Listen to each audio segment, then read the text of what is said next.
ইমানের পথে অবিচল থেকে আমার মরণ যেন হয়। ইমানের পথে অবিচল থেকে আমার মরণ যেন হয়। তোমারই কাছে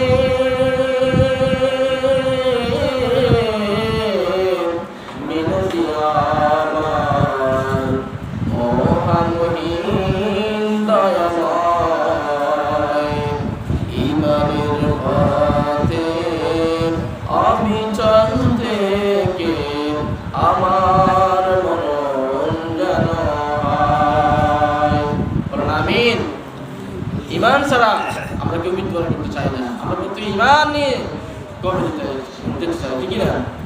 আপনার আমল যতই কম থাকুক বা বেশি থাকুক, কিন্তু ইমান যদি নিতে পারেন তাহলে আপনি সফল, ঠিক না? আর ইমান নাই, আপনি যতই আমল করেন কোন কাজ আসবে? কোনো কাজ আসবে না। সেজন্য রব্বুল আলামিন বলছেন, কুল্লু নাফসিন যায়িকাতুল মাউত ওয়া ইন্নামা তুওয়াফাউনা উজুরাকুম ইয়াওমাল কিয়ামাহ ফামান zuhziha আনিন নারি ওয়া উদখিলাল জান্নাতা ফাকাদ ফাজ ওয়া মাল হায়াতুদ দুনিয়া ইল্লা মাতাউল গুরুর। আল্লাহ তাআলা বলছেন, কুল্লু নাফসিন যায়িকাতুল মাউত, প্রত্যেক প্রাণী মরণশীল, প্রত্যেক প্রাণীকে মৃত্যুবরণ করতে হবে। আমরা যে বেঁচে আছি এটা হলো অনিশ্চিত, মৃত্যুটা হলো নিশ্চিত, ঠিক কি না? আমরা যে বেঁচে আছি, এখনো আমার হায়াত আছে, এখনো আমার জীবন আছে, এটা হলো অনিশ্চিত, কিন্তু মৃত্যুটা হলো নিশ্চিত, এতে কোনো সন্দেহ, ঠিক কি না? তাহলে মৃত্যুটা আপনাকে বরণ করতে হবে। আপনার মৃত্যু যেখানে আছে সেখানে বরণ করতে হবে।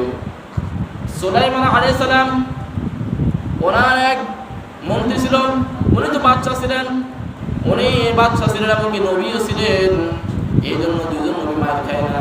পৃথিবীর বুকে যত নবীরা রাসূলরা দাওয়াতি কাজ নিয়ে এসেছেন, সব নবীরাই মারের শিকার হয়েছেন, হুমকির শিকার হয়েছেন, মার খেয়েছেন। শুধুমাত্র দুইজন নবী ব্যতীত, কয়জন নবী? দুইজন নবী মার খায় নাই। সেই দুইজন হইল হযরত আদম আলাইহিস সালাম আর একজন হলো হযরত সুলাইমান আলাইহিস সালাম। এই দুইজন নবী কোনো মার খায় নাই, এদেরকে মার দেওয়ার কোনো লোক ছিল না। এই দুইজন ব্যতীত সকল নবী, হাজার হাজার লক্ষ লক্ষ নবী যারা আছেন, সকলেই মারের শিকার হয়েছে, ঠিক না? বলে এই দুইজন কেন খায় নাই? হযরত আদম আলাইহিস সালাম, উনি তো আমাদের আদি পিতা, আমাদের সকলের বাবা। হিন্দু, খ্রিস্টান, ইহুদি, নাসারা যা আছে, যত কোটি কোটি মানুষ আছে, সবার পিতার নাম কি? হযরত আদম আলাইহিস সালাম। উনি হলো সকলের পিতা, আদি পিতা যাকে বলা হয়। হযরত আদম আলাইহিস সালাম, ওনাকে মায়ের দেওয়ার কেউ ছিল না, কারণ ওনার আগে কোনো পুরুষ ছিল না। ওনাকে দিয়ে আল্লাহ তাআলা শুরু করেছে, সুবহানাল্লাহ। এই জন্য উনি নবী ছিলেন এবং কি আমাদের আদি পিতা। ওনাকে মায়ের দেওয়ার মতো কোনো লোক ছিল না। আর হলেন হযরত সুলাইমান আলাইহিস সালাম, উনিও নবী ছিলেন এবং কি বাদশা ছিলেন, বাদশা রাজত্ব ছিলেন। ওনার বাবা মারা যাওয়ার পরে 13 বছর বয়সে উনি রাজত্ব গ্রহণ করছেন, সুবহানাল্লাহ। কত বছর বয়সে? মাত্র 13 বছর বয়সে। 13 বছর বয়সে রাজত্ব গ্রহণ করছিলেন এবং কি উনি নবীও ছিলেন এবং কি বাদশা ছিলেন। এই জন্য ওনাকে মায়ের দেওয়ার মতো কোনো লোক ছিল? এই দুইজন নবীর ব্যতীত আর সকল নবীরা মার খেয়েছেন, ঠিক কিনা? আজও যে সকল আলেমরা, যে সমস্ত দায়ীরা মায়ের খায়, এরাই সঠিক দাওয়াত দেয়, ঠিক কিনা? আর অনেক দায়ীরা দাওয়াত দেয়, ওয়াজ করে, এদেরকে কেউ কোনো কথা বলে না। বামপন্থী, রামপন্থী যারা আছে, এরা এদেরকে আরো অনেক সম্মান দেয়, ঠিক কিনা? যারাই সঠিক দাওয়াত দিবেন, সঠিক কথা বলবেন, এদের বিরুদ্ধে কি বামপন্থী, রামপন্থীরা লেগে যাবে, ঠিক কিনা? নাস্তিকরা সবসময় এদের বিরুদ্ধে লেগেই যাবে, ঠিক কিনা? এই জন্য আল্লাহ তাআলা বলছেন, মৃত্যুবরণ সবাইকে করতে হবে, মৃত্যুর স্বাদ সবাইকে গ্রহণ করতে হবে। এই জন্য মৃত্যুবরণ নবীরাও করেছে, কোনো নবী থাকতে পারে না, ঠিক কিনা? হযরত আদম আলাইহিস সালামকে আল্লাহ তাআলা 1000 বছর হায়াত দিয়েছেন। কয় হাজার বছর? 1000 বছর হায়াত দিয়েছেন। দেওয়ার পরে আল্লাহ তাআলা তাকে যখন সৃষ্টি করে বানানোর পরে তার সামনে লক্ষ লক্ষ, হাজার হাজার, কোটি কোটি কোটি যত রূহ আছে, যে কিয়ামত পর্যন্ত যত মানুষেরা দুনিয়াতে আসবে, সকলের রূহকে আদম আলাইহিস সালামের সামনে রাখলেন। সুবহানাল্লাহ।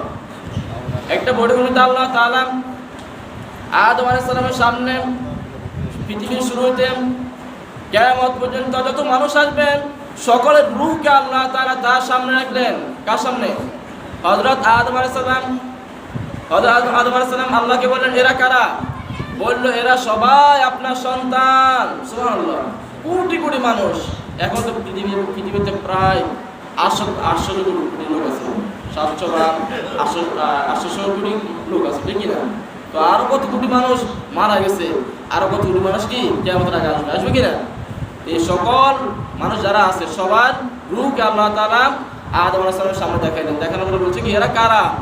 বললো, এরা সবাই তোমার সন্তান। সুবহানাল্লাহ। তো সবাইকে দেখলো, দেখি খুশি হলো। আদম আলাইহিস সালাম সবাইকে দেখে খুশি হলো। খুশি হওয়ার পরে বললো, আল্লাহ, ওই যে একটা রূহ দেখা যায়, এই রূহটা তো অনেক সুন্দর দেখা যায়। আল্লাহ তাআলা বললেন, ওই রূহটা হবে একজন নবী, যার নাম হবে কি দাউদ আলাইহিস সালাম। যার নাম হবে কি দাউদ আলাইহিস সালাম। তা আল্লাহকে বলে জিজ্ঞেস করলো, আল্লাহ, তো দাউদ আলাইহিস সালাম তো আমার সন্তান, ওই দাউদ আলাইহিস সালাম কত বছর হায়াত পাবে? বুঝলেন নাই? দাউদ আলাইহিস সালাম কত বছর হায়াত পাবে? আল্লাহ বলছেন 60 বছর। কত বছর? 60 বছর। তো এবারে আদম আলাইহিস সালাম আল্লাহকে বললো, যে ওদের এত কম হায়াত পাবে, আমার এত সুন্দর একটা সন্তান মাত্র 60 বছর হায়াত পাবে। আল্লাহ, তুমি একটা বুদ্ধি করো, আমার হায়াত থেকে 60 বছর আমি ওকে দিয়ে দিলাম, 40 বছর ওকে দিয়ে দিলাম, 40 বছর কি ওকে দিয়ে দিলাম। আল্লাহ বলছে, ঠিক আছে, তোমাকে যে আমি 1000 বছর হায়াত দিছি, ওইখান থেকে 40 বছর ওকে ম্যানেজ করে দিলাম। এরপর দেওয়ার পরে দিন আদম আলাইহিস সালাম যখন 1000 বছরের শেষ হওয়ার 40 বছর আগে দিয়ে আদম আসছে। আদম আসার পরে বলছে, আপনার জান কবজ করা হবে। বললো, কেন? আমার তো হায়াত দেওয়া হলো কি 1000 বছর। বলছে, ওই যে আপনি ওই সময়, সেই সময় আপনি 40 বছর আপনার ছেলেকে দিয়ে দিয়েছেন, দাউদ আলাইহিস সালামকে। বললো, আমার মনে নাই। বুঝলেন নাই?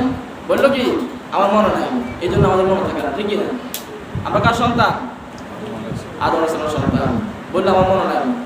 তো বলছে, আল্লাহকে বলছে, আল্লাহ, ও যে বলছে ওর মনে নাই, বলছে মনে যেত নাই, তো ওকে পরিপূর্ণ হায়াতটা দিয়ে দাও। সুবহানাল্লাহ।